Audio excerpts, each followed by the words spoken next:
We're half an hour away from the open in Hong Kong. You're watching the China Show. I'm Annabelle Drewlers with David Ingles. Good morning. We're starting off with some breaking news. RBNZ coming out and cutting interest rates by 50 basis points. Wow. They are also open to further rate reductions as required. We're looking at the Kiwi dollar sliding on the back of the larger than expected cut. We're also looking at yields, as you can see on the screens, should be moving to the downside. We'll talk more about this in a moment. But yes, we'll unpack this decision for you in a couple of minutes. But the headline is RBNZ cutting by 50 basis points. And certainly not the consensus from economists. No. But Asian stocks, meanwhile, they're muted after Wall Street's pullback from record highs sparks investor caution.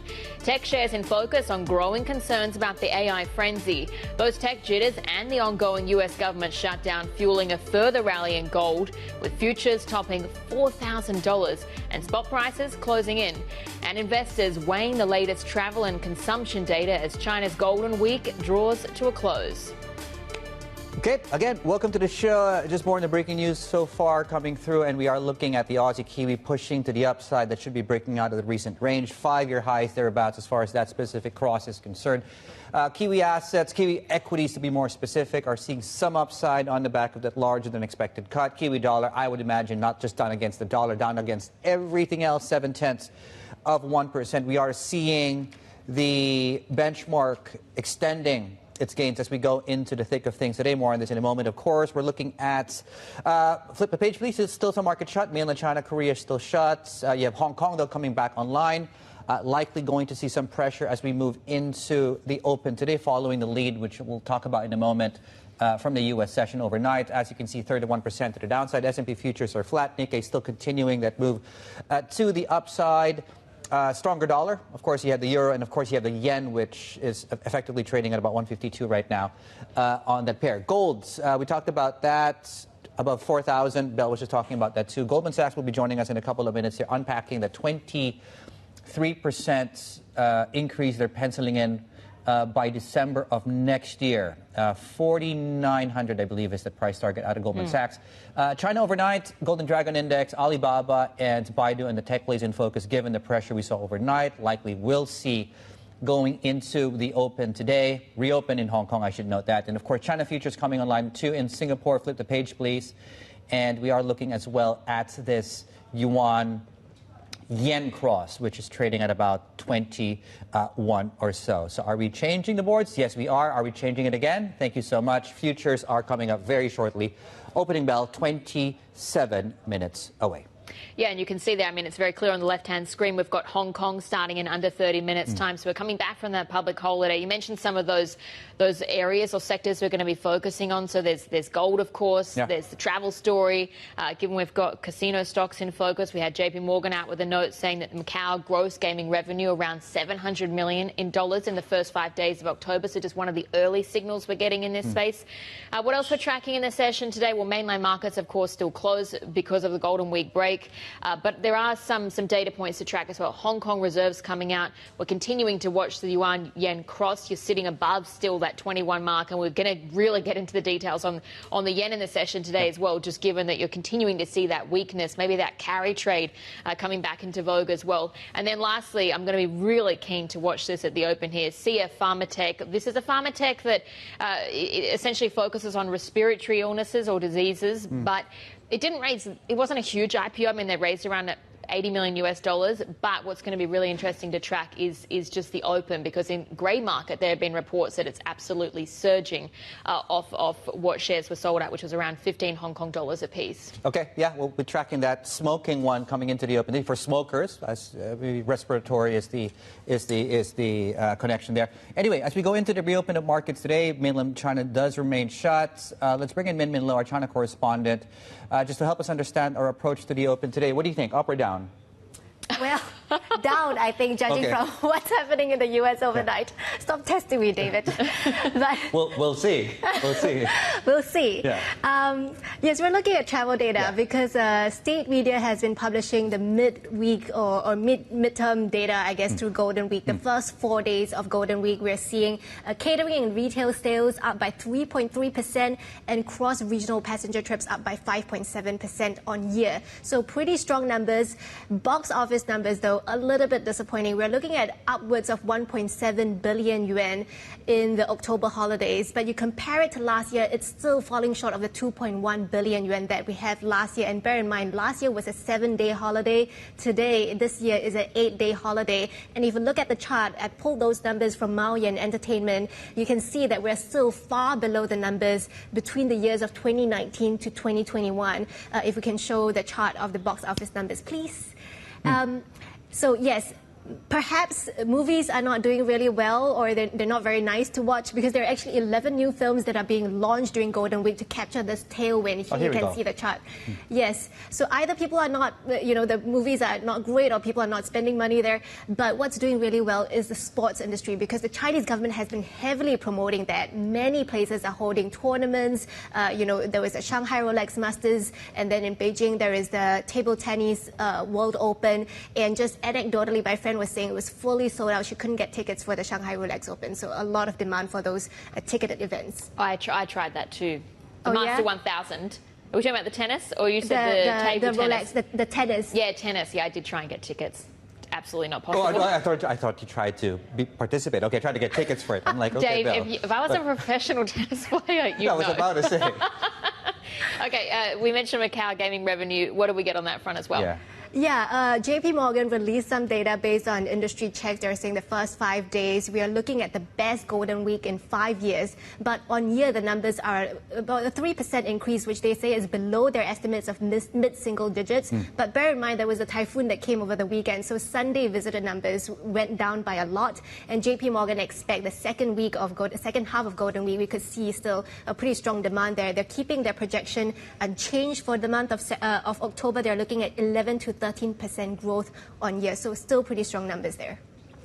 All right, Min Min, thanks for joining us. That was our Bloomberg China correspondent, Min Min Lo there. And just shifting back to what we had at the top of the hour, which is the RBNZ decision, and really interesting result, essentially. But we got a 50 basis point cut, and that was not the consensus going into the decision. So going into it, I think there was 10 of the economists that we surveyed that were expecting a 50 basis point cut, but the majority were actually saying they go 25 basis points instead. But this is certainly a reflection, I guess, that's out of 25 economists, but it is a reflection really of the macro environment in New Zealand. I mean, yesterday we had the business confidence, and you're seeing businesses that are very concerned about recession on the horizon.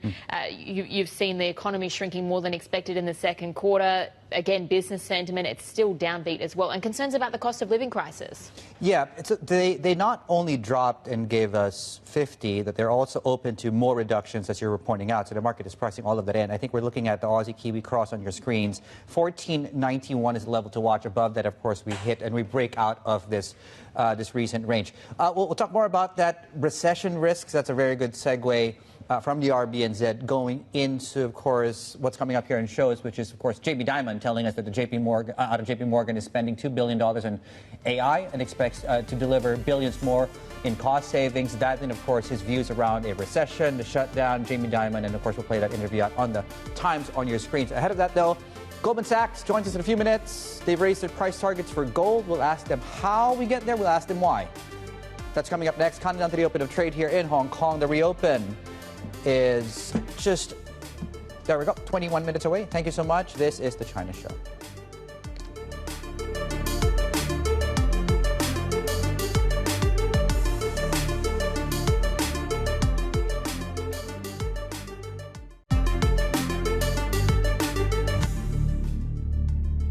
Dollars depreciated by about 10% in the first half of this year. It's the single biggest decline in the US dollar in 6 months in 50 years. Gold is at record highs. Sovereigns around the world, as you see central banks around the world, as you see individual investors around the world go, you know what? I now view gold as a safe harbor asset in a way that the dollar used to be viewed. Gold is a very excellent diversifier of the portfolio.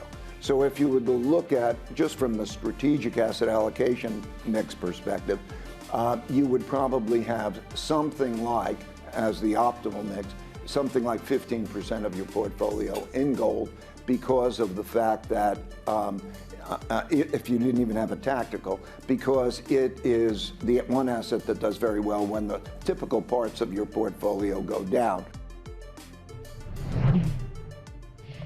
That was Citadel's Ken Griffin there, and Bridgewater Associates' Ray Dalio speaking about gold and its safe haven status as we see gold futures trading above 4,000 and spot prices closing in on that mark as well. But Goldman Sachs has just raised its gold forecast for December of next year to $4,900 per ounce. That's up from $4,300.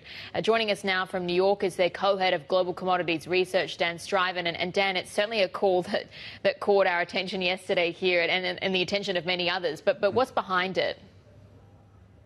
Yeah, so if we look at the drivers of the recent rally in gold prices over the last month and a half, the drivers are really sticky inflows from two key high conviction buyers in our pricing framework. Central bank buying that's resuming after the seasonal summer lull, and then second, sticky Western ETF inflows. And so the starting point for our price forecast has essentially been lifted.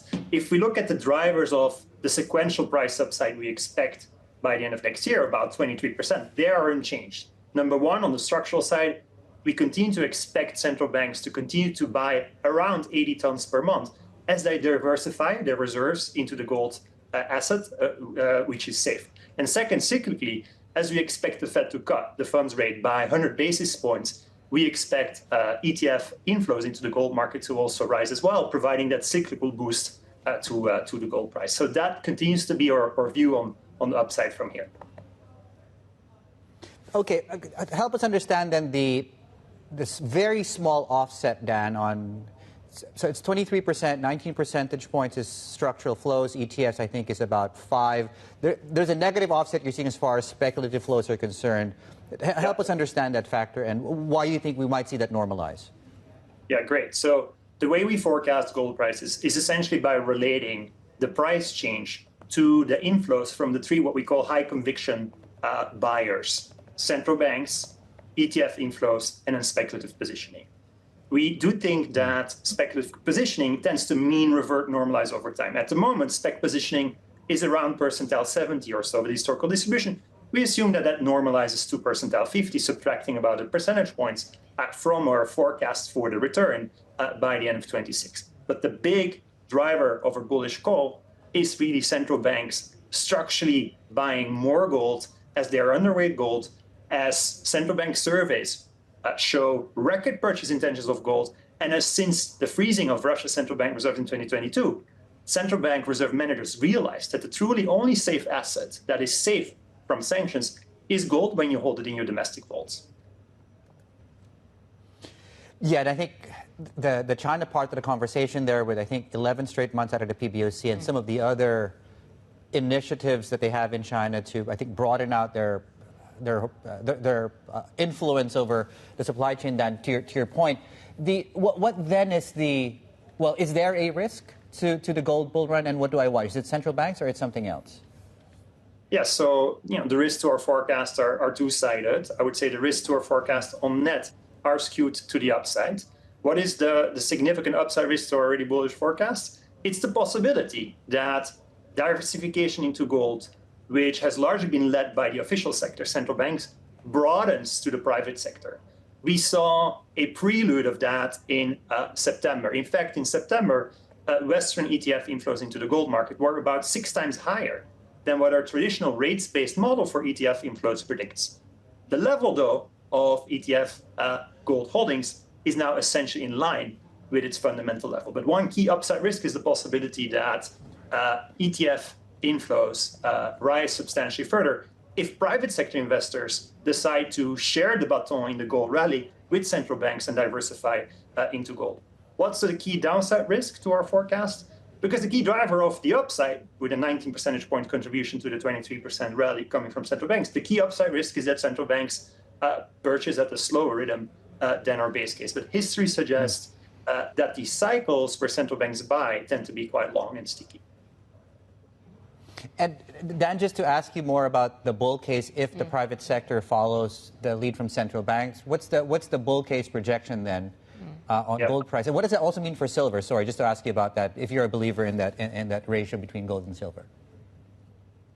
Yeah, so the upside can be quite significant. Our pricing model, sort of estimates that for every 100 tons of purchases of ETFs, that the gold prices is 1.7% higher. The key intuition why the potential upside to gold prices, and in fact, especially silver prices from private sector diversification into precious metals is elevated, is the following.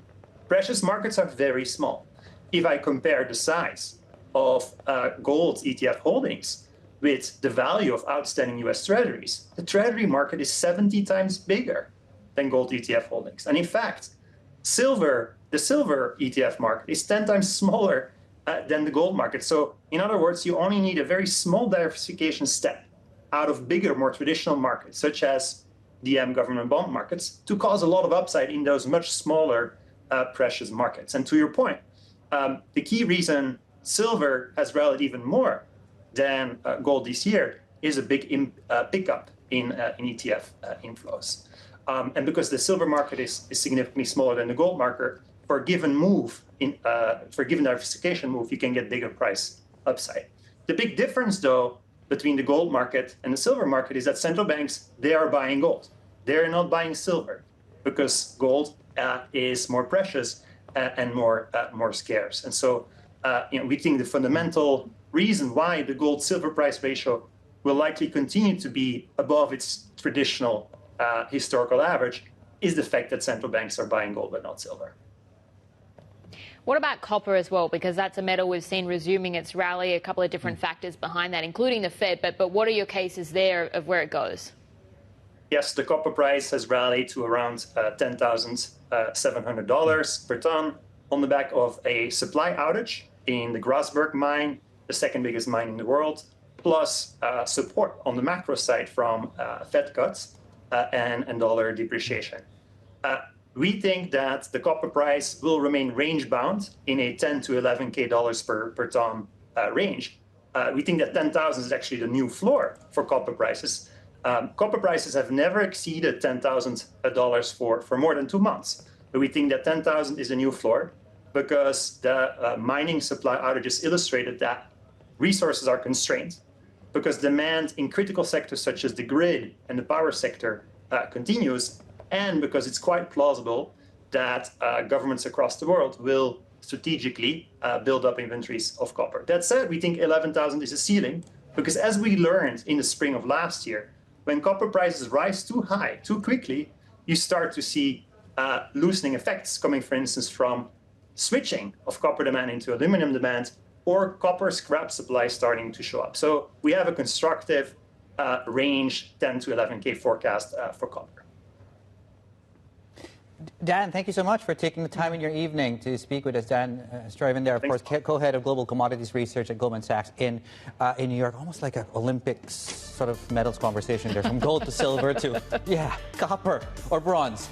All right, the approach to the Open today, we're looking at some weakness coming through. The pre-Open is coming up next, a preview of the reopen here in Hong Kong. This is the China Show.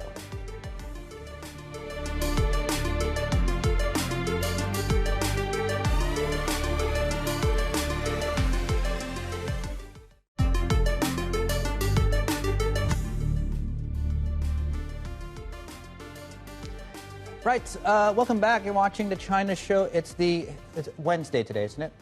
It is hump day. Thank you, hump day. Okay, and we are likely going to see a hump today as Hong Kong reopens today, with the pressure coming through. Quite significant declines across the big tech space overnight. Alibaba, Baidu, the AI plays, Golden Dragon Index, perhaps a bit of catch down to what we saw in the US. Yeah, I think there's been a concern about valuations generally. And then on top of that, you had this story that the information reported about Oracle and essentially their margins maybe not looking as good as expected. Yeah. Okay, let's get a sense of what this reopen looks like with a short-term and longer-term path of equities amidst this bull market. Emily Dong is with us here, Managing Director and Head of Equity at Conning Asia Pacific. Good morning, nice to see you. Good morning. What's the general advice, given almost every equity market we look at is either or in a bull market or at record highs? right through the volatility if you are constructive on the outlook and take opportunity to build on your position. Okay. Are you worried about valuations at this point in time? Of course. We're always conscious of valuation. Okay. But our focus is make on the right bet. Like we are constructive on the AI as well, like all the other competitors, but we need to be conscious about where we put our capital into. Like if you look at the US, it's more crowded because most of the capital flow into that space, but versus this region, less crowded, and equally they have the supply chain, and if you look at a valuation, more discount versus the US peer, and theoretically the gap will narrow going forward. So you're constructive on China specifically right now? Yeah, we're turning more constructive on China these days. And which parts of the Chinese market? Yeah, but if you look at a China market year to date, they have a fantastic run. And if you look at the fundamental data, and there's some green shoot compared to last couple of years. If you look at the industrial production, industrial profit number turn positive. Actually, last month is 20% year over year, which is phenomenal. And also, if you look at the flow into the China market and turning more constructive, there's appetite to flow into this region as well. And from our perspective, generally speaking, we are constructive on China market and particularly for the tech space, given they benefit from the AI boom as well. And China is one of the market. They have the talent, they have the policy support, and also they have the capital, and they have the supply chain, particularly given the Chinese government's intention try to promote the tech innovation. And we think the tech space definitely quite interesting. Okay, we'll have more with Emily Dong, of course. We'll be unpacking many of those top-line thoughts as we go into the Open today. Managing Director there and Head of Equity at Conning Asia Pacific will be rejoining us, of course, in a couple of minutes here. All right, in the meantime, we are just under 5 minutes away from the Open this morning and just taking a look at what's happening in pre-market. Well, Tencent you can see here because we had that rating upgrade yesterday from... Highest on the street. Wow. $881 a piece. I mean, you're quite a ways off that right now, but Tencent, of course, is a stock that's done very well this year. But really, the whole board has done pretty well this year, particularly Alibaba and Baidu. But you are seeing maybe a little profit-taking right now, but certainly we've seen concerns generally, as we said, around valuations in particular. The other story we're tracking here is... This is Bell's favorite story today. Well, it kind of is, and for good reason. Who doesn't love an IPO that does well or a trading debut that does well? After a relatively small IPO, I have to say, around $80 million. But here today, trading at 47. The initial or the price that shares were sold at was $15 a piece. So $15 and you're trading at 47 as we are just 3 minutes away from the Open this morning. So we'll have the Open next. You're watching the China Show and this is Bloomberg.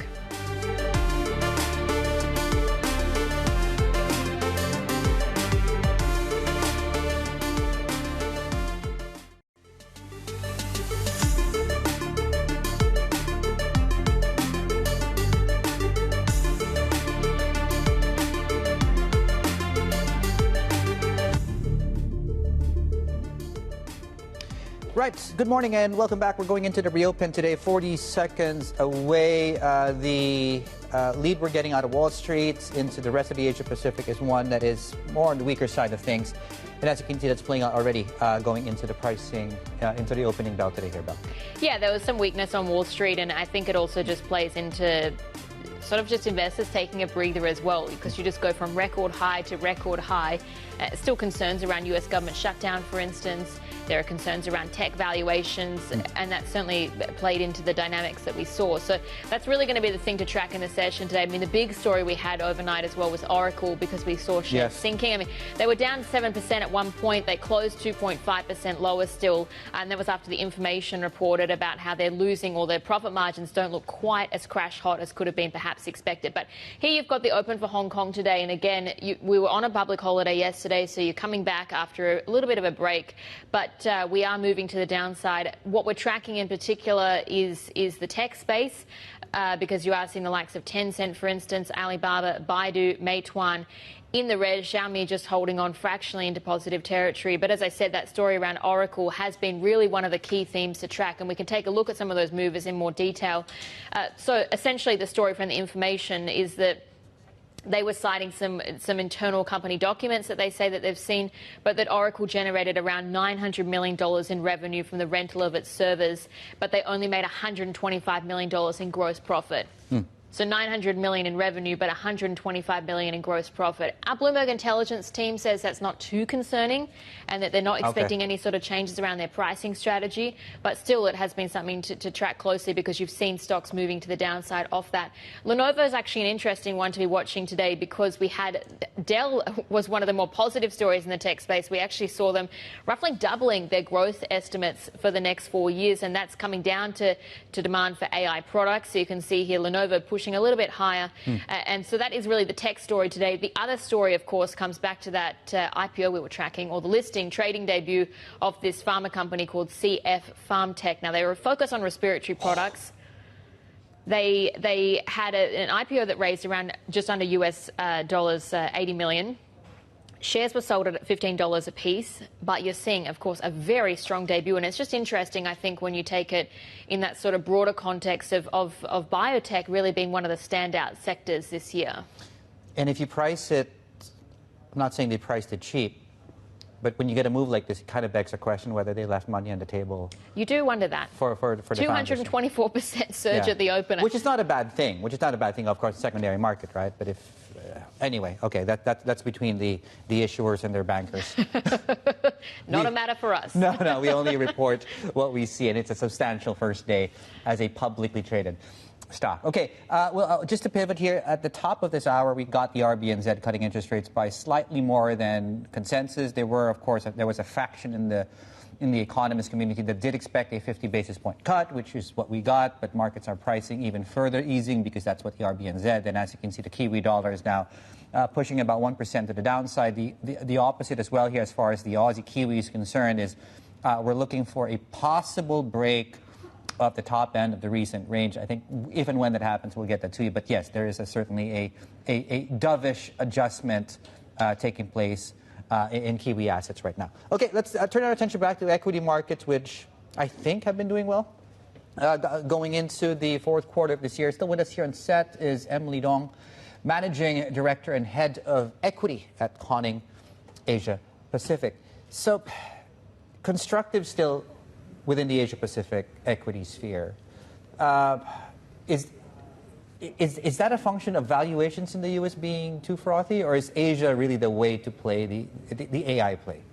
Yeah, it's a combination of the both. Okay. If you look at the post-liberation days and flow massively into the equity market, and everyone knows the flow into U.S. market, but don't forget the massive flow into Asian market as well. And live along the size for the emerging market, the impact more significant for emerging market, particularly for Asia. If you look at a year-to-date performance, U.S. or Europe only have teens growth year-to-date, but versus if you look at this part of the region, like Korea, China, or Taiwan, or even Latin America, they have 30 to 50% rally. That's factual basis. Yes. But if you look at positioning-wise, consensus for the EM market still consensusly underweight China, Taiwan particularly, which tell you opportunity is still there. Most investor doesn't participate for the rally. But on the fundamental-wise, and if you look at a supply chain, and you have the full supply chain in U.S., but equally you have supply chain in Asia as well. And whether investor give enough credit for that full supply chain, that's a question mark. But I would say there's an opportunity here. Look at in Asia, we have the fabless, we have the foundry, we have the IT software, we have the IDC, we have an internet platform, we have a cloud service provider, and why they treat at a discount. Yeah. And if you look at a hyperscaler as example, right. American hyperscaler treat at 30 times or 40 times versus the cloud service provider only trade on teens, which tell you the gap will narrow going forward. That's true, yeah. What happens then, though, because at the moment, one of the sort of criticisms we hear is that maybe to your point, the valuations are too high. Maybe there's a bubble that's forming in AI generally. Maybe a lot of these deals that we're seeing also look a little bit too circular as well. What happens if you see sort of that pullback in the US as traders kind of really think about what they're seeing so far in terms of ROI? Does that impact your views on how constructive you are for Asia? Yeah, for any new economy or new disruptive technology, it wouldn't be linear progress in terms of share price and take opportunity for the market volatility to build on the position for the stuff you have conviction. And what I want to emphasize is that AI only at the early stage of monetizations. That's why superficially on the headline number looks expensive, but if you look at 3 to 5 years down the road, it may not be expensive at all. Yeah, I was actually going to ask you that. How useful are these traditional metrics of valuation, given that, the most popular one simply looks at only 12 months down the road. When you look at 12-month PE, for example, how useful is that an indicator of really the true value of these companies? Yeah, because the new generation leader for the AI era will be disruptive. They will create a new addressable market and change the consumer behavior. I suspect if you look at a PE on the historical basis, wouldn't be good proxy. You need to look at what's the 5 years and the 7 years down the road, what's the addressable market, or what's the implied valuation. I'm wondering about your views on Alibaba too, because we've got a view out this morning from Bloomberg Intelligence, our internal team, but Robert Lee's talking about how artificial intelligence actually isn't that intelligent, and so investors are going to be... LLM specifically. Yeah, LLM, sorry, I should clarify, but not quite as intelligent maybe as investors want to see, and maybe that's also going to lead possibly to a reappreciation around the AI story for the company that's been so much behind their rally this year. What's your view on that? Well, Baba have done really well this year and have a strong run, more than 100%. I would say if you look at their core marketplace business, and they generate strong cash flows, and they try to digitalize the consumer spendings in China. And on top of that, if you look at the recently analyst days, their CEO talking about they want to emphasize and the AI commitment. They want to build a full stack for the AI service, and which is backed by the increased spending on the capex space. And also, if you look at for the cloud service, particularly Alibaba is the market leader. It's a clear leader in that space. And why they treat a discount versus others, and it's a question mark. I think the valuation will play a catch-up, leave alone that's aligned with the Beijing's intention try to promote the technology innovations in the space, and Baba will definitely is one of the leaders in that space. But other than that, I want to emphasize that's reinforce our thinking that global investors interest back into China, and Baba as one of the big index stock, potential they will benefit from that flow as well. I think one of the needles actually we haven't threaded on the tech stocks you're just looking at there, Alibaba, Baidu, Tencent, they're also the big cloud providers in China, and already they have very thin margins. So if you're getting concerned about Oracle as well, it certainly could be playing into what we're seeing there, pretty big sell-off, but yeah. Yeah, that's a good point, because people are re-rating how much the cloud business is worth as the sort of the lowest hanging fruit in the AI play, right, for these big platform companies. I guess it's a very good observation you made that, valuations, there's a very wide gap between Asia-Pacific and the U.S. And I wonder, I want to ask you two things. How do we account for home bias among investors, simply that might account for the fact that they're not biting on these valuations? And number two is, how do Asian investors look at concentration risk within their market? So Samsung and SK Hynix in Korea, TSMC in Taiwan, some of these the big three here in Hong Kong. How do we need to be looking at those two things, home bias and also concentration? Yeah, concentration is one of the concerns, and investors need to bear in mind, and you want to reasonable diversifications. That's why we need to allocate our capital, not just limit one particular region, and you need to look at opportunity globally. Like you just mentioned that for the memory space, you have the leading player in US trading on 3 times PB, and also you have the Korean player trading at 2 times or only 1.5 times PB, which tell you opportunity may exist in the other part of the market. What do you make about Japan as well? Because yesterday we were talking with one of our reporters, Abhishek Vishnoi, who was making the point that the AI story in Japan has been a little bit underappreciated. Do you see that? I think that Japan is your largest country holding in Asia. Yeah, I would say the new Prime Minister definitely want to make a push on the semiconductor space, and he's very committed in that space. I would say they probably will play a catch-up as well on that space. But on top of that, and there's a talking about in the market, she want to re-engage with Donald Trump and to talk about renegotiation on the tariff front. And if that's the case, potential could be positive for the semiconductor space as well. Japan seems to be, well, I would say re-emerged because it didn't really go away for a long time over the last 4 years. Re-emerged as a really alpha play when you look at Asian equities. Is that structural story still underpriced when you look at the entire Japanese equity market? Like, what are the biggest opportunities there in Japan?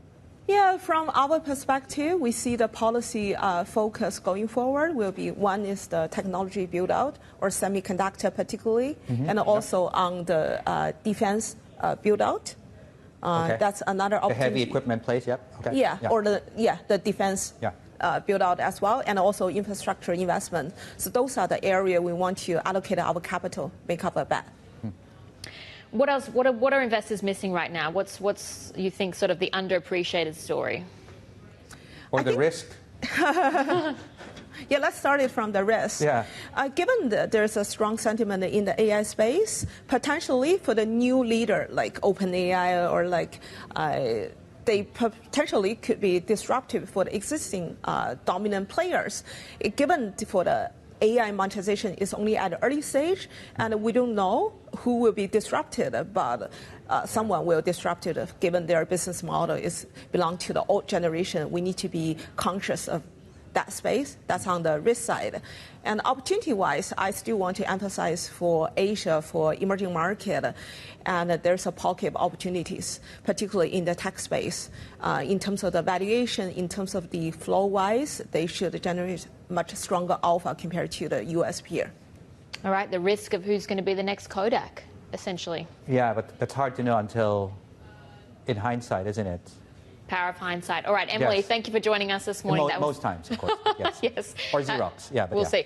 That was Emily Dong there, Managing Director and Head of Equity at Conning Asia Pacific, and we'll have plenty more ahead. This is The China Show.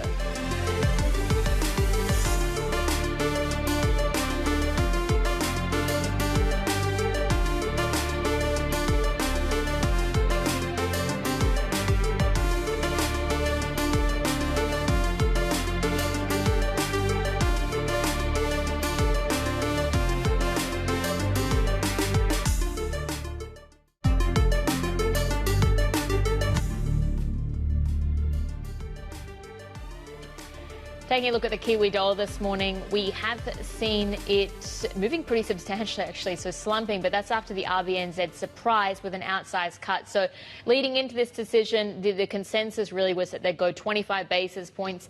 They've elected for 50. They've indicated there could be more to come as well, and that's because there are a lot of concerns about essentially the economic outlook. But let's get more on this now with James McIntyre from Bloomberg Economics joining us from Sydney. So, James, as you flagged in your report, yes, 25 basis points was sort of the consensus, but there was always that risk they go for 50 as well. So what do you think is behind that decision this morning?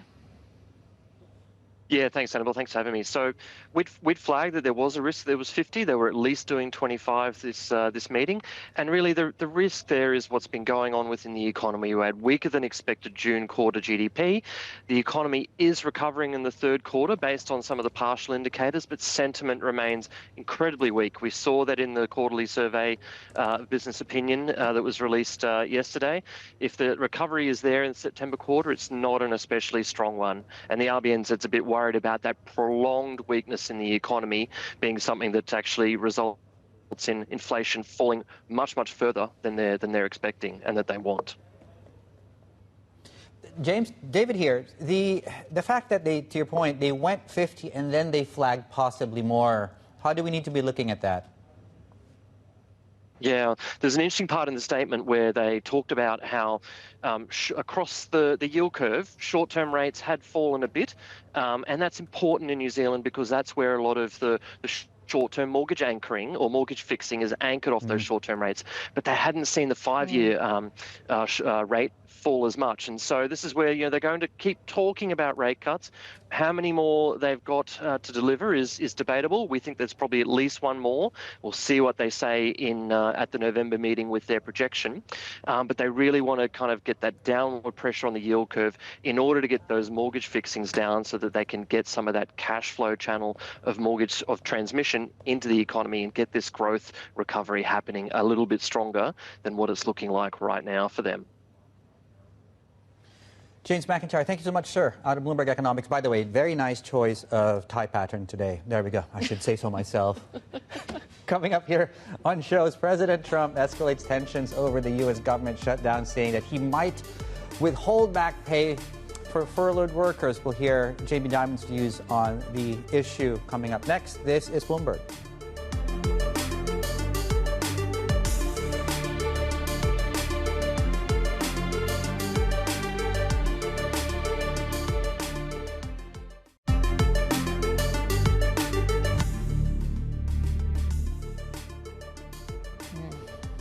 Right, welcome back. We'll talk more about these things in a moment, but yeah, a deepening sell-off in Chinese tech and also a deepening sell-off in the Japanese currency at session lows on the yen, session highs on dollar yen.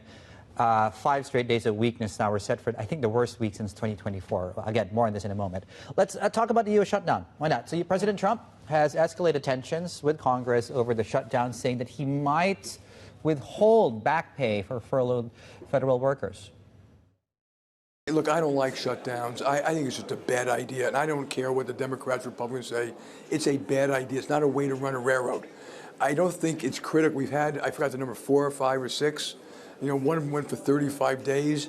I'm not sure anyone really affected the economy and the market in a real way. Yeah, that didn't look like President Trump. That was Jamie Dimon there on a similar issue. Derek Waldbank is here. Let's make sure it's Derek. Derek, can you come up on screen? I just want to make sure it's you. Derek Waldbank is joining us right now. There we go. Derek Waldbank is here to talk us through where are we now when it comes to the shutdown, Derek? Well, David, look, we're right where we were. I wish I could tell you that it was something different and that there had been some big, coming together of minds, but there just hasn't. Congress is still stuck where it has been over this issue of healthcare subsidy money. We are seeing a couple of cracks in the dam, a little bit on both sides. Marjorie Taylor Greene, the very, very hawkish right-winger from Georgia, was probably the biggest one so far, said her kids, her adult children, have plans that their costs would double if this isn't done, and criticized Republican leaders for, in her words, not having a plan to deal with or not having communicated a plan to deal with this. But overall, we're still in the situation where the president is ratcheting up threats for pain on Democrats, suggesting that he may be able to withhold pay from federal workers. There is a substantial amount of question about whether or not that's something he can actually do. But that is the threat that's there. And hanging over all of this is a threat from Russ Vought, the OMB director, to maybe, rather than furlough federal workers, which they are currently furloughed, to actually go through with permanent job cuts, trying to put pressure on Democrats. As is, we're waiting right now ahead of a key pressure point, I would say, of next week, when you really start seeing a lot of federal workers, particularly members of the military, may miss paychecks if this drags on long enough. We've also seen across the United States tonight, my time, some hitches in air traffic control with some staffing issues related to the shutdown. Delays particularly very bad in Dallas, in Chicago, and in Nashville. Yeah, wow, Derek, because there's already a lot of concerns around safety in the skies in the US right now. But I want to pick up on that point that you made around this possibility that people actually start to miss paychecks, because in the reporting as well, and of course no surprises, but if people do start to miss, federal workers start to miss their paychecks, opinion polls are already showing they're more likely to blame Republicans for this. So how big could the fallout actually end up being? Yeah, that's true, Bell. And you know, you sort of look at this in terms of an economic problem that starts getting bigger. Look, I've said for days and days that these are the sort of things that start medium bad and then get worse over time, right? And so you're talking about in places with heavy federal workforces, localized, real big economic problems, particularly in you know, the Washington D.C. metro, in Virginia, in Maryland, and let's bear in mind there is a key election coming up in Virginia where this is playing a major role, not to the favor of the Republican, as well as in New Jersey, where Donald Trump, one of the ways to try and increase the potential pain on Democrats was to hold back some money from some key transit projects into New York City. Guess who takes those most? New Jersey commuters. And so that's become an issue there. So you're already starting to see some of the political outflows of this starting to come into force. But make no mistake, the longer this goes, by far the worse that this gets. Yeah, really fascinating to see in action, but certainly something that, of course, many sides will be hoping, or many will be hoping, is resolved soon. That was our senior editor there, Derek Wallbank from San Francisco. And now for another check on markets, because we're back to my favorite story today. Yeah, CF Farm Tech, and you'll see why. 200%. Yeah, you will see why. Surprise, it's doing very well in its IPO here. So it listed, or shares were sold at 15 Hong Kong dollars a piece, but they're surging on the debut. Really tracks what we've seen for all pharma companies listing in Hong Kong, because of the ones that have, they've all risen in the last year, but 3 on their first trading day. Macau casinos, you're seeing here under pressure. We did actually have some reporting out from JPMorgan in terms of gross gaming revenue. I think that's around $700 million. About for the first 5 days of October. For the first 5 days of October. So we'll leave you with that, but more on the story around Vietnam just ahead.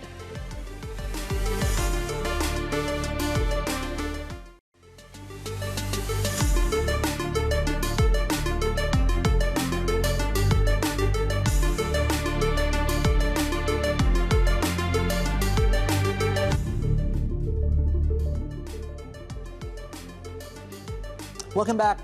We're entering the second hour of the China show. The story is one that, of course, reopened in Hong Kong. We'll get to more on that in a moment, because we are seeing a lot of pressure across equity markets here in Hong Kong. The opposite, though, is true when you look at gold prices. So we woke up to this reality, gold futures above 4,000. And in the last few minutes, spot gold has now risen above that threshold. You see it, of course, on your screen. So we did cross that a few seconds ago, but it certainly doesn't seem to be. That's a nice whole run number. But again, this conversation we had with Goldman Sachs early on really outlining the real bull case to gold. Yeah, they're saying that certainly there are risks that are tilted to the upside, and what you see right now is a lot of that sort of enthusiasm around gold has been driven by central bank buying, for instance. Yep. That's been one of the key dynamics. We saw the PBOC, for instance, adding to their gold holdings for 11 straight months. But what happens when the private market gets involved as well? Which is what pushes that upside risk and bolsters the case for that bull case, which I think is 4,900 is the price target for Goldman, but they're upside for the end of next year. For the end of next year, you're right. Yeah. But that might be a conservative target if they say private sector follows what central banks will continue to do what they've been doing, which is, I think, 70, 80 tons of gold buying next year. That's 19 percentage points after 23 percentage points increase priced in for gold prices. 5% comes from ETF flows, and we're getting a normalization as far as speculative flows, a -1 on that as well. But yes, I mean, that's just to say gold has now crossed 4,000, and this could just be the start of a lot more if Goldman turns out to be correct on those different metrics. Okay, the other big story is, well, a lot, right? So we talked about gold. The weakness in the Japanese currency is one that we're watching. We'll get more on this in a moment. Later on in the show, of course. Is it too early to be talking about intervention watch? I mean, on some metrics, we're getting maybe to that point. On most other metrics, like actual vol and how long we've seen moves like this on a daily basis, I mean, we're up 5 days on dollar yen. The bulk of that move came after the weekend, but according to Mark Cranfield, we're not there just yet. Well, I think, but to your point around sort of early signs of jawboning, we did get that yesterday from the finance minister, Cato, because he was saying that, okay, he's going to refrain from commenting specifically on market moves, but he said as well it is key for FX to move stably while reflecting fundamentals. That was the commentary we got yesterday, but as you said, on that watch, we get maybe more verbal intervention, possibly. Yeah, well, I'm still wrapping my head around how to spell stably, actually. That's a word that doesn't really roll off the tongue that as easy as butter. Does it have an E in it? No. Okay. No, does it? Okay. That's subtly. Okay. Speaking of a subtle change is the Kiwi process, and we're looking at that. This time in the last hour, the central bank RBNZ down by 50, flagging more. The Aussie, we are on a range-bound watch here. 114.90 is the level we're tracking. Above that, we break above the range, and as you can see, the Kiwi is down against everything, including the Japanese currency, I think, if you put those two stories together. And, of course, the tech story keeps giving. We're looking at Taiwan here as well, Belle. Yeah, I think the tech story that's really in focus today comes down to Oracle. So in the session yesterday, we had some reporting from the information, and what they were reporting on was some internal documents that they claim to have seen that relate to the server rental business for Oracle. So they're saying essentially that this is a business that's, yes, it's generating revenue, but how much gross profit is it actually generating? And they're saying in the 3 months that ended August, they generated $900 million in revenue, but only $125 million in gross profit. So they're saying the margins don't look that great. Is that a problem, though? Well, I mean, not according to everyone, because it was actually interesting in the trading session. You saw that initial reaction down around 7%, but it did recover to close 2.5% to the downside. And we did have some commentary out from our Bloomberg Intelligence team, for instance, and they're saying, look, Oracle has always looked to undercut their competitors' pricing. It's done this already for its cloud service business, so maybe this isn't too much of a surprise, and they don't actually see them changing their pricing dynamics either. Belle, fantastic there. Of course, just to mention as well, Larry Ellison, of course, is the biggest winner so far in our Rich Go rankings. He's up by $150 billion. Year to date. Okay, that's just to say that the tech space has really benefited both the extremely wealthy and, of course, the retail investor. Let's bring in Winnie Xu out of Taipei for us, our Asia equities reporter, to help us understand this tech play, gold, movie stocks, and all these different themes. Winnie, we're all yours. What do you think is the top sector conversation today in the equity market? Yeah, I think like Annabelle just mentioned, it's really about how this AI rally seems to be taking a breather right now. And we see that also showing in the Hong Kong stocks as we open after a holiday. So without that southbound flow and also these incremental AI positive news, it seems to be a bit difficult to keep up with that upside or that optimism around the shares going higher. And when you look at just how far we've come, right? Yes, we have seen this big rally, but HSCI this week already is down about 2%. And if we kind of stay with that, we're going to see it having its worst week since August. And Alibaba here is that big stock that we are still watching, and it's down over 5% so far this week. And that's even coming after how the Deutsche Bank actually raised its price target, talking about these AI breakthroughs. So that, along with Morgan Stanley earlier and JPMorgan, seems to not be enough to kind of help the stock to go further, as lots have been priced in already so far. But just now you mentioned, David, another part that we're looking at is these travel stocks or these casino stocks, because we are in this golden week, and the spending data is what we're watching very closely. But seems like so far from Goldman, from all these sell-side data, we are seeing some weakness when it comes to spending. So then how does that sort of set us up for the reopen of mainland markets as well? Yeah, exactly. So usually, historically speaking, when we look at kind of how markets open right after the holiday, 60 to 70%, we do see a bit of a bump after the market reopen, usually on that catch-up play that we see. But this time around, the focus really is still on the consumption data and the. Okay, I think we're just. Okay, there we go. I think we just had some. Okay, I guarantee you that Winnie is not trolling us. There we go. She's very good at that. Okay, no, I think we're having some technical issues there with Winnie. We were just talking about, of course, this approach to the reopen of Chinese mainland, which is shut today, as with Korea is still shut today as well. And some of the high-frequency numbers we're looking at here. Yeah, it's interesting because, as Winnie was pointing out, look, it's looking a little bit, maybe a bit softer than could have been expected. And I think also what plays into it is this is also an 8-day holiday break. So, you know, last year it was 7 days, this year it's 8 days. So that also is sort of playing into the data. But Winnie, I think we've got you back here. So just pick up on that point you were making around Chinese markets reopening tomorrow.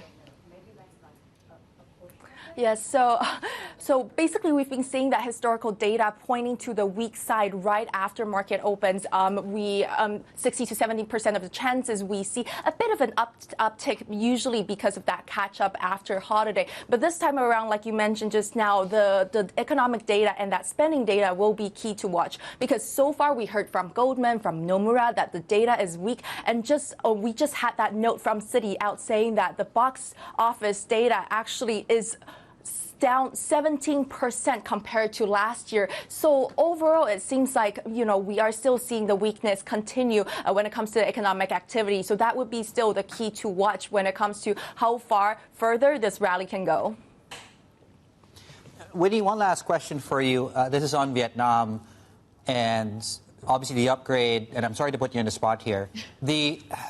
Are we hearing from any investors how much this upgrade might actually lead to as far as potential inflows are concerned? Because we're looking at the market in Vietnam right now. We're up 3% in the opening minutes, Winnie. What do we know?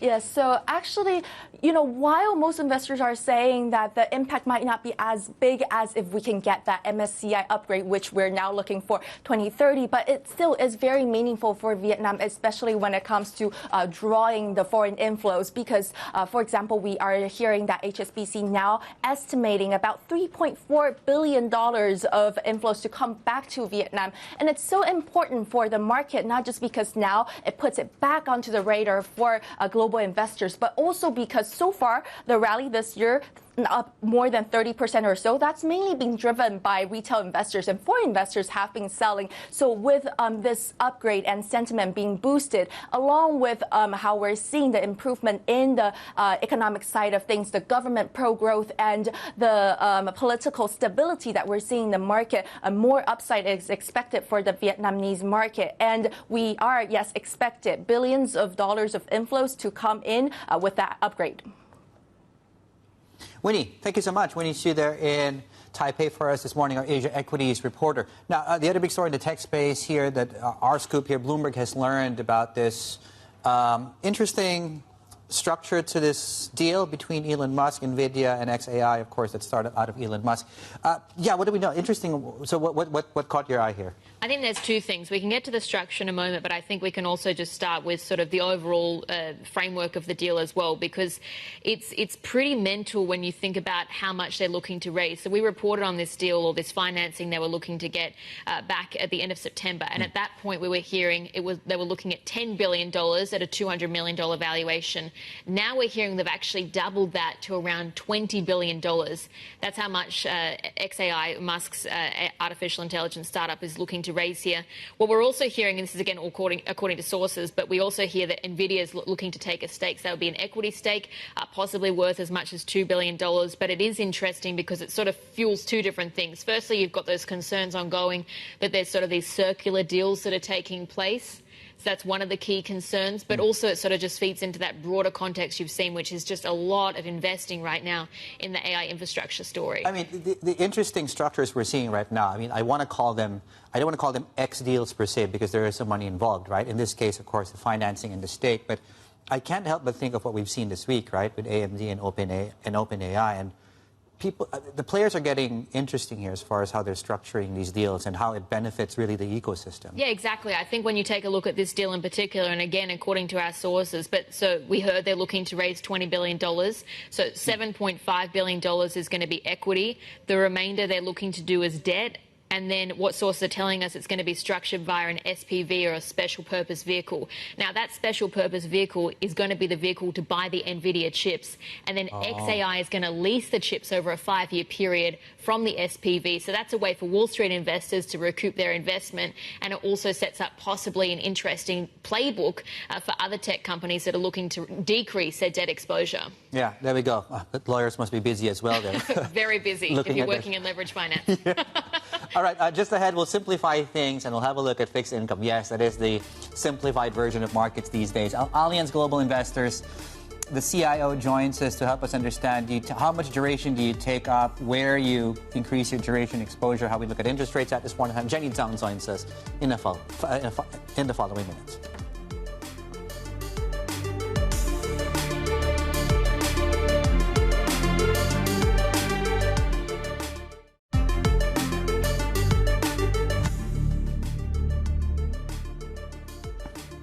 Okay, welcome back. So in the last 75 minutes or so, it's quite a bit of re-rating and adjustments taking place in Kiwi assets. As you can see, the Kiwi down substantially, not just against the dollar, it's down against everything. It's even down against the yen, which tells you something. 2-year yield is down about 8-9 basis points. So the RBNZ cut by 50, slightly more than the consensus. And they're flagging more cuts are coming if the economy continues on its current trajectory. Is that the same clarity that we can get, though, from the Fed, which seems to be stuck between a rock and a hard place with its dual mandate, seemingly sending different signals or contrasting signals? Jenny Zeng is with us here on set, CIO at Fixed Income at Allianz. Very nice to see you.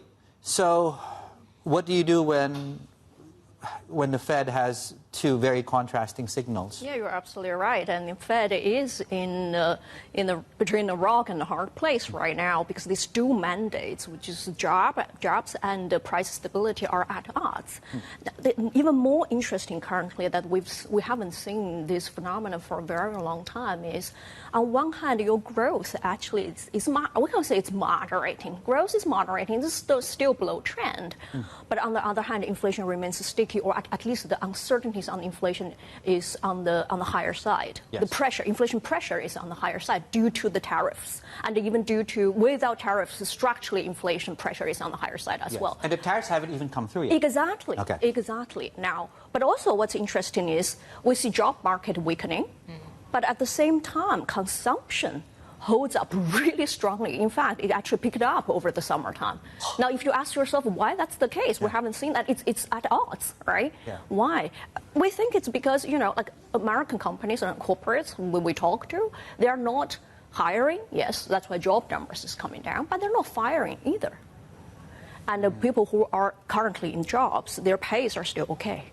That's why they keep consuming. And then now with S&P, doing really, really well year to date, that also fueled more consumption of particularly that top 50% of the population. That's what really seems to be the high income earners are the ones that are really holding up consumption because of that wealth effect.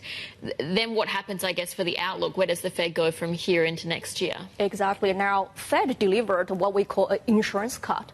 25 basis points in September. Now you may ask, okay, the economy is imbalanced, why they need to cut? It's exactly because that the dual mandate is at odds. When you don't know, when there are so many uncertainties, and one side of your data is telling you, okay, the job market is weakening, they lean slightly towards the growth. And also at the same time, they will watch what's going to happen. So when you have so many uncertainties that you don't know what's going to happen, it's actually a rational decision to bring rates towards neutral. So towards neutrality. Okay. Now we can debate whether this neutral terminal rate should be 3 or 3.5%, but it's definitely lower than where we are now. So Fed, it's highly likely will continue to cut. And if they're continuing to cut in a decently okay economy, does that mean more duration from strategy? And does that mean I lean more in favor of high yield than quality because the economy is doing well? Like, what does that mean? That's a really good question. Now, we first need to ask ourselves what we need duration for in our portfolios. Duration, particularly U.S. duration. Okay. Yeah, we talk, I think last month we talked about people have hesitations on U.S. Treasury being the risk-free asset. Yeah. But I think over time, over the past couple of months, and the U.S. Treasury resumed that role as a risk-free or anti-fragile assets in the portfolio. Now, we know, in fact, if you look at the overall macro picture, there are much more uncertainties. The macro debate can go anywhere, pretty much, that the range of outcome is very wide. However, what's clearer are two things. Number one is your valuation. I haven't heard any person talking about valuation is low, isn't it? Valuation is high everywhere. Equity multiples are at a multi-year high. Credit spreads are at a multi-year low. Yeah. Right. So that's when you have risk assets valuations very high, it makes sense to add duration, extend the duration a little bit in your portfolio to restore resilience. This is not a market call. It's not to say duration is going to up or down, but you will need that duration in your portfolio to restore resilience. Wait, where would you do that then, though? In which markets would you? U.S. U.S. market. It's still in the U.S. market because at the end of the day, for fixed income, U.S. takes the lion's share of our fixed income market. What about though for emerging market debt? I mean, how attractive does carry look like right now, and Asian credit just generally? Emerging market, we think is at a tipping point for a structural re-rating. If you look at emerging market, it's very interesting that if you look at the DM versus EM from a fundamental perspective, we see DM countries overall seeing unsustainable debt levels on the sovereign side, while that and also slowing growth. We don't see that in emerging market, right? And also we see probably more downgrades, more negative rating actions on the DM side, but we see more upgrades from sovereign perspective on the EM side. So we're structurally constructive on emerging market debt, and we think that the emerging market debt will, if we look forward to 3 to 5 years, will take a very different role in portfolios. It will become more and more central rather than satellite. However, again, be aware that valuation is indeed very tight, and we started to see pickup of political noises again in different emerging markets. So you still need to know where you are going to invest in. You still need to know your security pickup. We're moving into earnings season very soon. Will a good set of earnings allay most of your concerns over valuations? Earnings is the most important thing to watch, in fact, here, both in the U.S. and the rest of the world. 2Q earnings in the U.S. was very strong. In fact, it's stronger than expected. But we started to see huge divergences. That confirms our earlier view that U.S. is indeed in the late cycle. Now, what are we going to watch in the U.S. earnings is mainly to see that with how tariff is going to impact margins. That's the thing, and that's one. And number two, how capex will be looking like. So that's the second thing. However, if you look at the rest of the world, for example, Europe, we see the earnings from Europe, in fact, confirms our view that Europe is in a different cycle. It's at the early recovery stage. And we need to see that cyclical cycle, it's going to continue or not. And Asia, well, I have been talking about that for a very long time. Asia is in a very different cycle. From a credit cycle perspective, earning has been strong, balance sheet has been very strong. We've already come through that down cycle. Well, some of the sectors are still in the down cycle, but overall, we're in the sweet spot of the cycle. Jenny, thanks so much for joining us this morning. That was Jenny Zeng, the CIO of Fixed Income at Allianz. And still ahead on the China show, this has been the big story this hour. Vietnam winning emerging market status from index compile of FTSE Russell, potentially unlocking billions of dollars in capital inflows. You've seen that market reaction there. Actually, we saw equities coming online a bit stronger. You're pulling back a bit, but you've had more than a 30% rally year to date off the potential of this upgrade. We'll get more details just ahead. This is Bloomberg.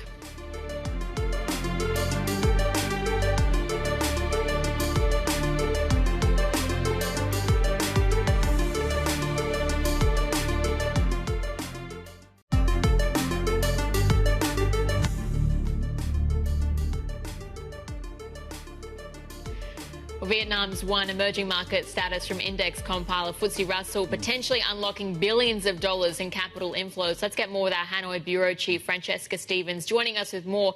And Francesca, you're seeing the market reaction there, but why exactly has this happened now? Yeah, that's right. From next September, Vietnam's stock market will be upgraded from frontier to secondary emerging market status by FTSE Russell, grouping it in with the likes of China, India, and Indonesia. Ahead of that, there will be an interim review in March. FTSE Russell says this will be to determine whether sufficient progress has been made in enabling access to global brokers. It's been quite the wait for Vietnam to get here after first being added to FTSE Russell's watch list for potential reclassification back in September 2018. But since then, big steps have been taken here to bring the market into line with global standards. And that's included things like removing the requirement for overseas investors to fully pre-fund equity trades and establishing a formal process for handling failed trades. Another reform aimed to eliminate the ability of public companies to unilaterally impose foreign ownership limits. So optimism around the upgrade has helped lift the VN index to fresh highs, and it's climbed more than 30% this year. And are we going to get more billions of inflows into the market, Francesca? What does it mean for the broader market? Well, FTSE has predicted an upgrade could add up to $6 billion in redirected foreign inflows, but HSBC sees it more around $3.4 billion. There are longer-term benefits to being labelled an emerging market, of course. It opens Vietnam to a broader pool of investors with wider mandates. And investors argue that opening up the country to more foreign participation will deepen the country's liquidity. It's also seen as a stepping stone to an even bigger prize, and that is the government set its sights on reaching emerging market status by the MSCI by 2030. That's widely seen as a more significant milestone and potentially unlocking even greater inflows. Francesca Stevens, thank you so much. Our Vietnam Bureau Chief there in Hanoi with the big news of the day. Markets are still higher, although we're coming off highs of the day. We'll have more on the outlook for Vietnam in the next hour with Vin Capital Asset Management joining Insight with Ingles and Yvonne Man at those times on the screen. So that's in about 30 or so minutes from now.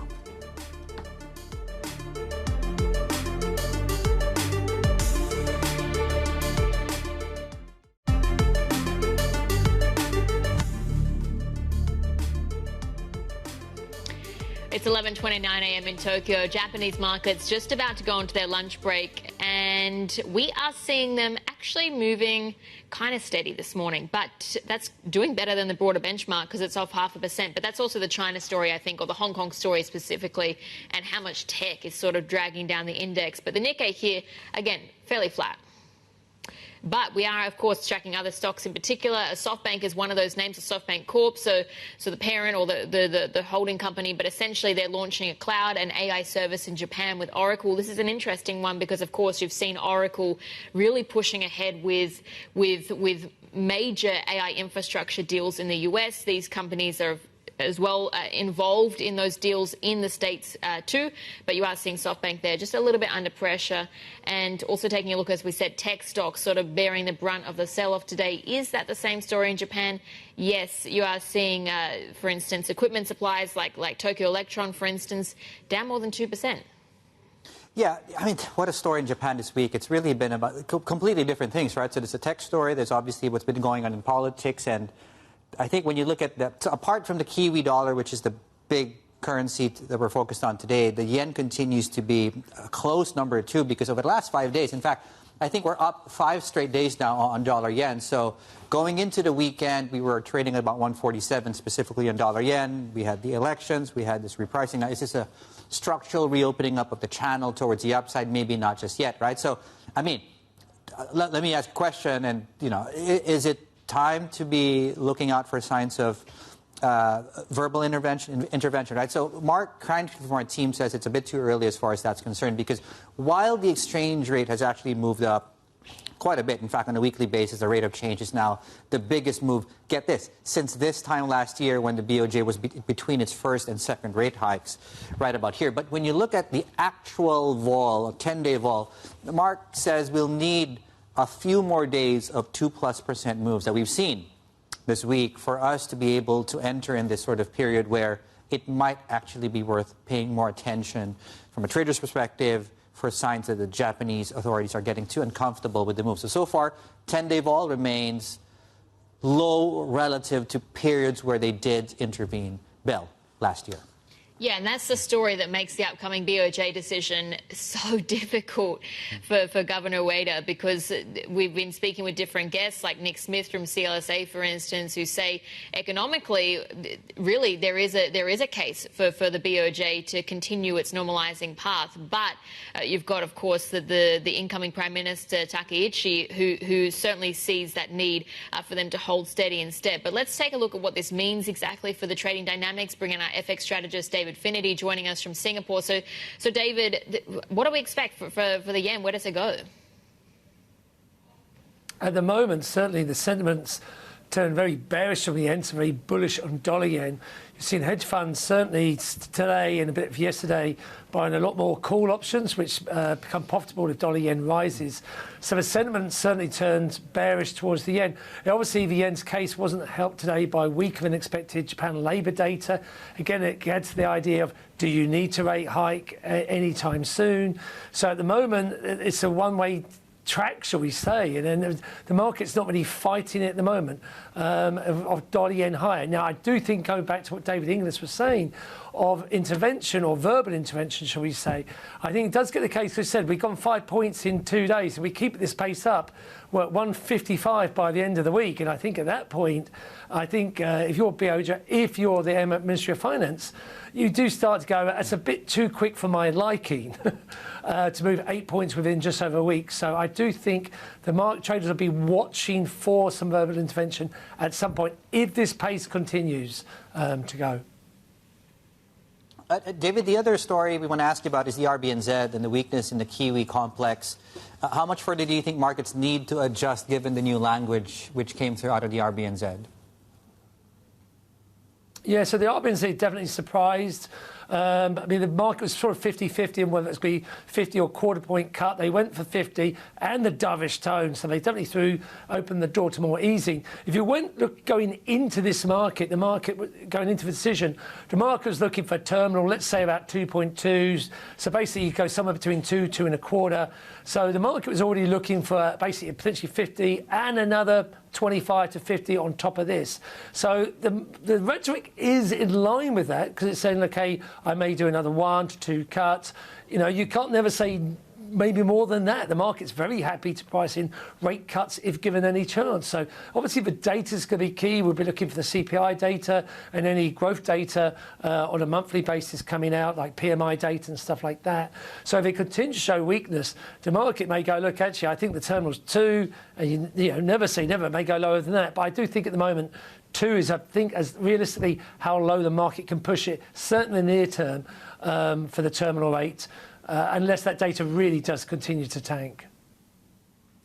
David, thank you so much. David Finnerty there, our FX strategist in Singapore for us. Let's pivot now, have a look at equity markets. The reopen in Hong Kong about 65 minutes now into the cash market session. We're looking at Baba down about 1.7, Tencent and Baidu were down about 3.7. So the big AI winners are seeing most of the downward pressure right now. Tencent, not so much, right? It's been largely range-bound, relatively speaking, to the others. Bloomberg Intelligence is out with quite a stark warning that the 3 companies may actually fall short of investor hopes for Gen AI, putting pressure on future earnings. Robert Lee, our senior analyst, the author of that report, is here with us. Robert, let me quote you here. The investors of Alibaba face a reality check once AI limits are clear. They're clear to you. They're not clear to many people. Why are they clear to you, and what are those limits? Okay, well, first of all, what's driven the rally in the China tech sector? Obviously, you know, China's making clear progress technologically, narrowing the gap with the US. I think that's pretty clear, but the rate of monetization is extremely slow. Also, there's been a liquidity-driven rally in the market, obviously underpinned by expectations for the Fed to cut rates. So all of that has engendered or driven a risk-on environment, a very high level of retail investor participation ahead of a major holiday, which was yesterday, the Mid-Autumn Festival. So that's the backdrop. I'd say that's driven by all those factors I just mentioned, but not by the fundamentals. Because at its heart, generative AI is actually not intelligent. In many ways, it's decidedly dumb. I've heard it described as autocomplete on steroids. Now, I'm not in any way contradicting or questioning the value add that it can bring, because clearly it's a useful productivity tool, an efficiency tool in certain circumstances, particularly drug discovery, is an everyday tool or whatever. But in no way do I think it's intelligent, and in no way do I think it will ever live up to the complete hype there is in the market at the moment. So you've got this divergence between, very, very high expectations being priced into these stocks, substantial re-ratings, and that's just not coming through in the earnings, nor is likely to come through. Because, again, just taking a step back, the barriers to entry in AI are actually exceedingly low. I'll give you an example. DeepSeek, a 200-person outfit, could appear seemingly out of nowhere in January and disrupt the entire industry and global markets. So I'm not in any way denigrating or questioning what they did. It was a great technological achievement, but you are almost never going to see that with TSMC. Semiconductors is really hard, it's really expensive, you're putting chips together literally at the atomic scale. The barriers to entry, technical barriers to entry, are very, very high. That doesn't exist in AI, and therefore you've got more than 500 large language models in China at the moment. The level of product differentiation is extremely low. The level of monetization is extremely low. These things are not intelligent. They don't really add a significant level of value add. Therefore, the market is trading on false hopes. This is a paper tiger market. I look at these movers here and I think about who's looking most vulnerable based off that thesis. And I have to say, based on the market reaction, I mean, Baidu's rally has been predicated off a reassessment of its AI.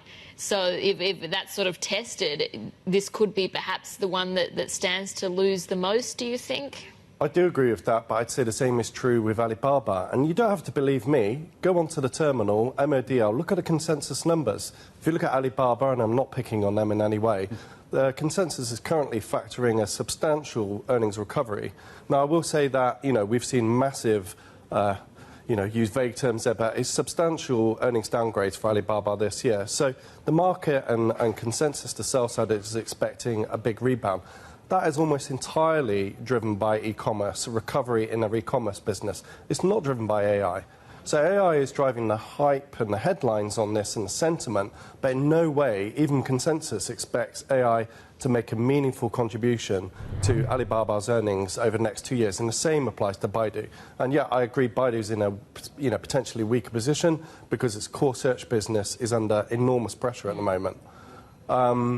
So I think, is my argument right? We will see in the fullness of time. But I think, we go back to the MIT survey a month or so ago. People seem to have conveniently forgotten that at the moment. There was no real evidence coming through that companies using generative AI are generating any meaningful level of profit or return at the moment. And I expect that to continue.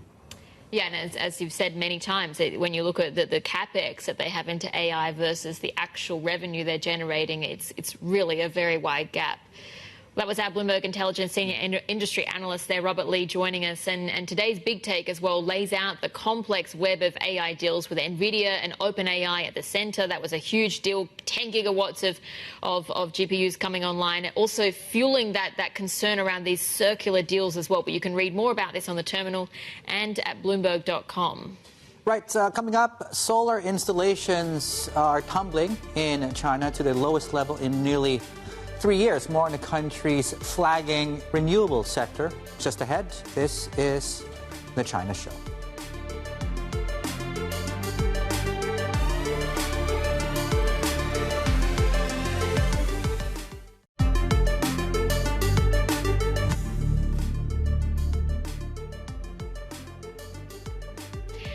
Well, here are some of the top corporate stories that we're tracking here. And Tesla shares fell as it introduced cheaper versions of its top-selling models in a bid to counteract the loss of US incentives for electric cars. The new standard versions of the Model 3 sedan and Model Y are priced at under $40,000 with less battery range and also stripped features. Tesla's global sales have fallen around 6% this year. Mercedes-Benz sales in China plunged 27% last quarter, the steepest drop that it's seen in almost a decade. Its German rivals BMW, Audi and Porsche also reported weaker sales. Homegrown brands like BYD and Xiaomi are luring buyers with cheaper, feature-packed electric cars, eroding profits for Western automakers that are already facing soft demand in Europe and higher tariffs in the US. And as we mentioned, BMW, one of those companies, lowering its full-year forecast after weak demand in China as well and higher tariff costs that are hitting its earnings. The automaker now expects pre-tax profit to slip and cut its free cash flow target to around half its earlier goal. BMW is betting on new EVs like its iX3 to win back sales from China rivals. Well, China's once booming solar industry is actually losing steam with new installations falling to their lowest in nearly 3 years. That's raising some questions about the pace of its green transition. Let's bring in David Fickling, our Bloomberg opinion columnist. That's the thesis of his piece, and it's going to help us discuss that. So, David, at the very heartland of solar power, you think some trouble is brewing, and what do you think is the problem here? Yeah, well, I mean, like I say, China's slowing down is still, by the standards of anywhere else, very fast in terms of solar installation. I mean, in April alone, China installed about as much as the entire world installed of solar power in 2018. And we saw this promise from Xi Jinping last month to reach 3,600 gigawatts of renewables by 2035. That's about 50% more renewables than exists in the world today. So there are some high targets there. But as you say, things have been slowing down quite dramatically. As August, the slowest in 3 years.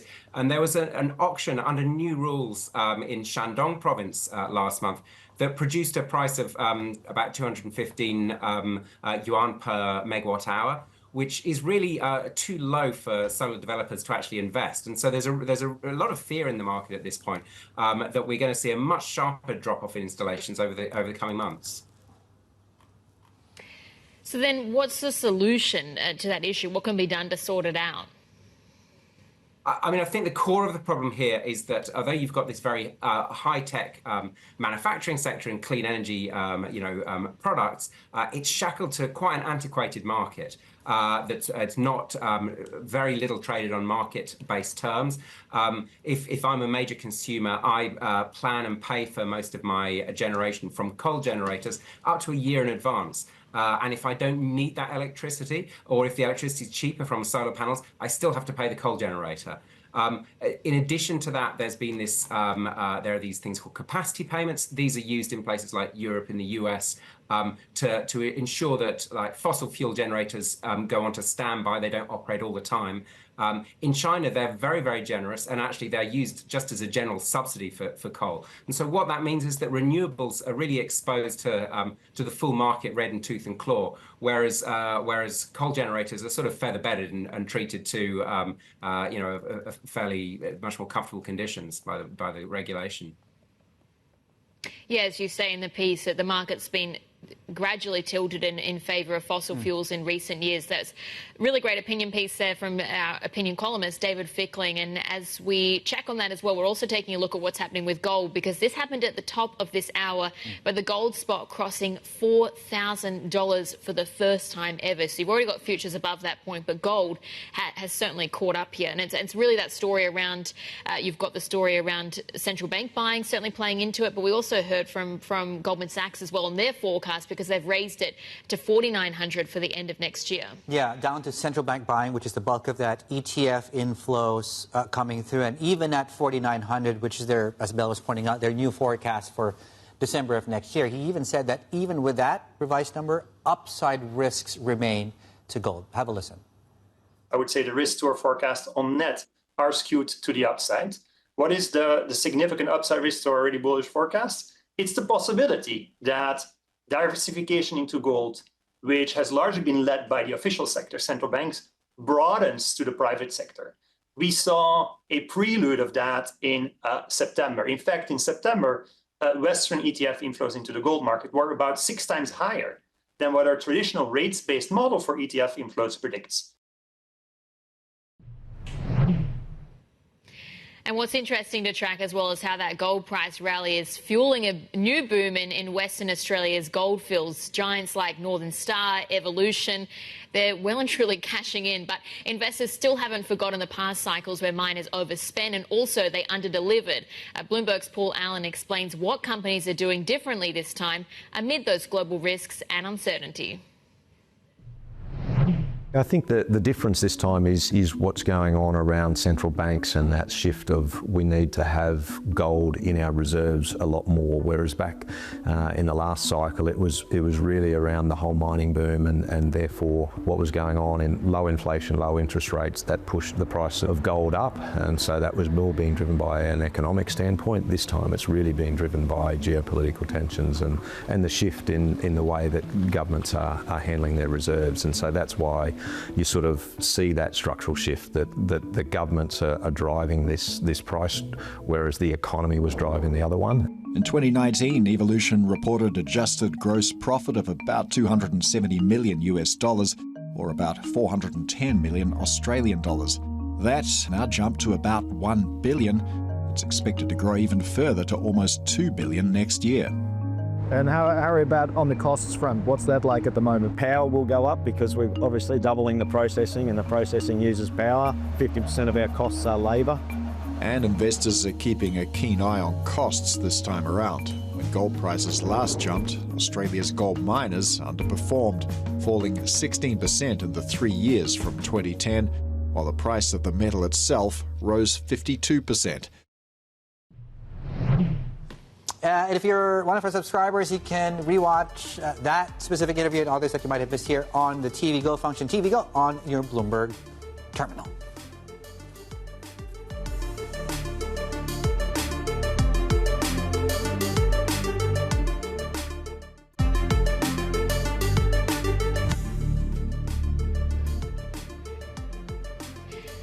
The JPMorgan CEO, Jamie Dimon, says government shutdowns are a bad idea, but they only have a limited effect on markets and the economy. Speaking exclusively to Bloomberg, he also told us a US recession is a possibility next year.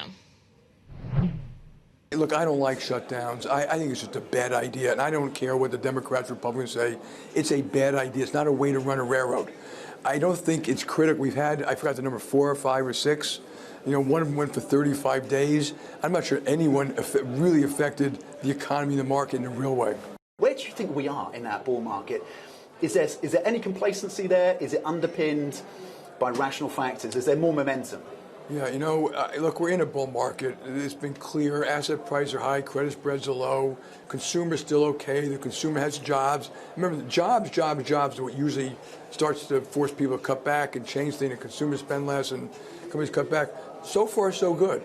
There are a lot of issues out there that, you know, the economy's got to deal with, from all the geopolitical stuff. Maybe they'll sort out well. What's going to happen to inflation? I'm a little more nervous about inflation not coming down like people expect. That might be a surprise. On the other hand, there's a lot of spending. There's a lot of government spending, which is inflationary too, by the way. And so, look, I don't know. I hope for the best, plan for the worst. And you're not worried about a recession in 2026 for the US? You made that clear. I think it could happen in 2026. I'm not worried about it as a different statement. We'll deal with it. We'll serve our clients. We'll navigate through it. A lot of us have been through them before. You don't wish it because, you know, certain people get hurt, but it could happen in 2026. We're still, of course, in the US government shutdown. But I do think there are positives, like deregulation is a real positive, which also helps animal spirits as a positive. And, you know, in the one big beautiful bill, there's also more stimulus that has positives for the economy, but maybe negatives for inflation. So how it all sorts out, we'll see. When it comes to AI, which parts of the JPMorgan business are going to be most transformed by AI? Yeah, so we've been doing AI since 2012. So people think it's like a new thing. Gen AI is kind of new, but not all of AI. We have 2,000 people doing it. Spend $2 billion a year on it. It affects everything: risk, fraud, marketing, idea generation, customer service, and it's kind of the tip of the iceberg. And so, you know, we're deploying it. Every time we meet as a business, we ask, what are you doing in AI? What are you doing to serve your people? Why can you do better? What is somebody else doing? So we're freely deploying it, and safely. We, you know, have a lot of rules and regulations in place about our own data and how we use it, et cetera. Is it having a material impact on revenues for JPMorgan? If not now, then when? So we have shown that for $2 billion of expense, we have about $2 billion of benefit. Some we actually can do real detail. We did this, we reduced headcount, we saved this time and money, we reduced errors. Some you can't. It's just improved service, something like that. It's like almost worthless to say what's the NPV, but we know about $2 billion of actual cost saves. And like I said, I think it's the tip of the iceberg. Yeah, that was T-Mac there with Jamie Dimon, of course, out of JPMorgan at the bank's Tech Stars conference in London. Before we go, brief look at these markets. Kiwi's weaker, cut by 50. RBNZ expressing more is likely ahead. Weaker yen again for a fifth day. Intervention watch might be too early. We're flatter on the JGB curve. Film stocks in China are on the down on the back of still early but weak numbers coming out of the Golden Week box office. And Jiangxi Copper, we talked about copper prices coming up on your screen, should be more to the upside, 7% there. Yeah, Morgan Stanley's tripled their price target for that company as well. Wow. So you're seeing it 7% in the green. But that is it for the China show. Insight with Haslinda Amin is next. Stay with us.